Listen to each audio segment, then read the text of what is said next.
आप देख रहे हैं APN 7।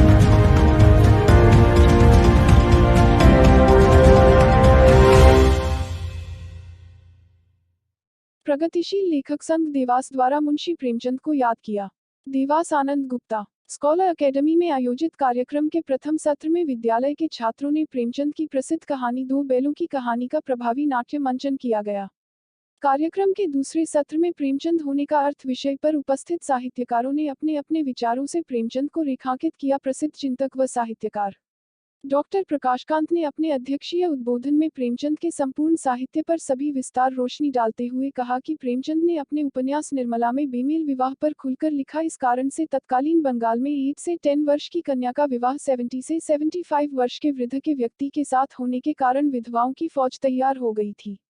श्रीमती प्रतिभा चंद्र कुमार ने समसामयिक परिवेश में प्रेमचंद की रचनाओं के सामाजिक, आर्थिक, राजनीतिक महत्व का वर्णन किया। कवि बहादुर पटेल द्वारा प्रेमचंद की किताबों का उनके सुपुत्र अमृत राय के 3 संकलनों का वर्णन किया गया। वरिष्ठ कवि ओंकारेश्वर गहलोत ने अपने रचना के माध्यम से प्रेमचंद के व्यक्तित्व का वर्णन किया। वरिष्ठ लेखिका श्रीमती साधना गुप्ता ने अपने उद्बोधन में कहा कि प्रेमचंद होने का अर्थ उस पीड़ा, व्यथा, एहसासों, संवेदनाओं को जीना है जो समाज में व्याप्त कुरीतियों, जाति प्रथा, बाल विवाह, बेमेल विवाह, छुआछूत, दहेज प्रथा आदि से उपजी थी। उनके उपन्यास कहानियों में व्यथा उनके पात्रों में उभर कर आती है और पाठकों को अंतर्मन को भिगोती चली जाती है। KS राजपूत ने कहा कि जिस प्रकार प्रेमचंद की कहानी ठाकुर का कुआं में अछूत को स्वच्छ जल नहीं पीने दिया जाता है, फलस्वरूप उसकी मौत हो जाती है, इसी प्रकार 2023 में राजस्थान में स्वर्ण शिक्षक के मटके से अचूक छात्र के पानी पीने पर उसकी पीट कर हत्या की जाती है। आज भी हम किस ओर जा रहे हैं? प्रेमचंद ने कहा कि साहित्य का काम राजनीति के आगे मशाल लेकर चलने का होता है, सत्ता के तलवे चाटने का नहीं। कार्यक्रम के अंत में प्रदेश के सचिव राजेंद्र राठौड़ ने सभी वक्तव्यों पर सारगर्भित टिप्पणी की। वह स्कॉलर अकादमी प्राचार्य सहित सबका आभार माना। कार्यक्रम में शायर अजीज रोशन, अजीजुर रहमान शेख, सुरेश जेठवा, राजू श्रीवास्तव, संजीवनी कांतामय व श्रीमती उपाध्याय उपस्थित रहे।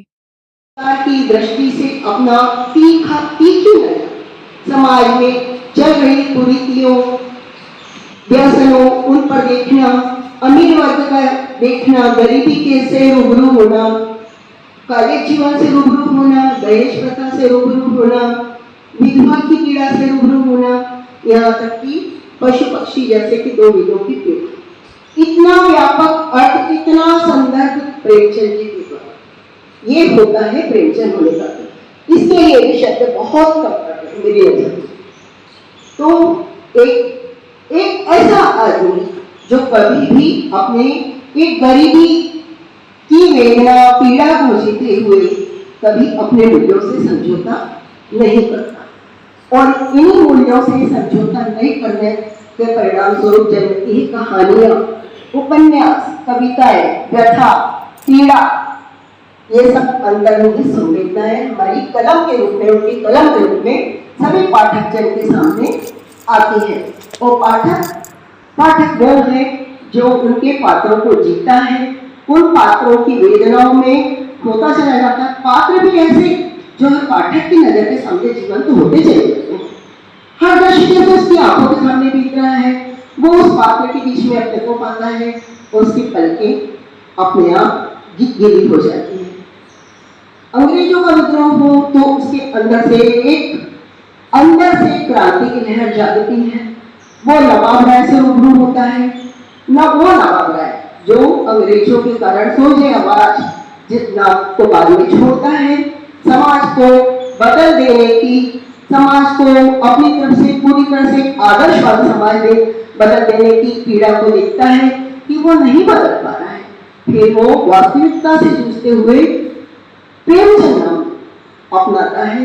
नवाब राय प्रेमचंद कोई 2 व्यक्ति नहीं है, कोई अलग अलग नहीं है, कोई धनपत राय अलग नहीं है, कोई अजायब राय अलग नहीं है। ये एक ही व्यक्ति के अंदर जीते हुए, एक ही व्यक्ति के अंदर पनपते हुए पीड़ा के बहुत एहसास है जो अंग्रेज सरकार के लिए लिख रहे हैं, कभी समाज में व्याप्त कुरीतियों के खिलाफ लिख रहे हैं, कभी दहेज के लिए लिख रहे हैं, कभी पीड़ा के लिए लिख रहे हैं।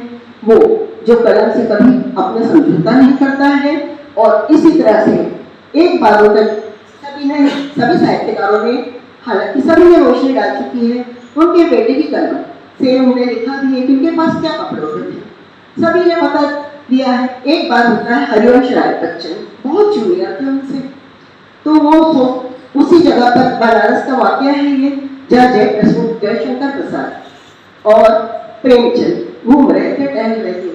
हरिवंश राय बच्चन की इच्छा है कि उनका एक फोटो लिया जाए। पास में गए, सभी ने निवेदन किया, उन्होंने कहा कर लिए आप उससे। दूसरे दिन ये मिलने के लिए फिर जाते हैं तो देखते हैं जयशंकर प्रसाद के कपड़े बदले हुए ठीक ठाक गए थे, लेकिन हमारे प्रेमचंद जी क्या की ड्रेस उनकी, एक आम जो हिंदुस्तानी झलक रहा था उनके कपड़ों से, घुटनों से ऊपर धोती, कुर्ता और फटे हुए जूते। ठीक है, उनको कैमरे से फोटो खींचने की अनुमति तो मिली, लेकिन बाद में वो बच्चन जी पर गुस्सा हो गए जब पता चला कि बच्चन जी की बजाय एक फोटोग्राफर फोटो खींच रहा है। वो बोले आपने 5 रुपए उजाड़े इसके लिए, मैं सोच रहा था कि आप फोटो खींचोगे इसलिए मैंने फोटो खींचने दी, अपने पैरों पर खड़े हो जाओ, आप देखो, खुद के बल पर जीना सीखो, फिर आप फालतू में व्यक्त करो। तो ऐसे थे हमारे प्रेमचंद। आप देख रहे हैं APN 7।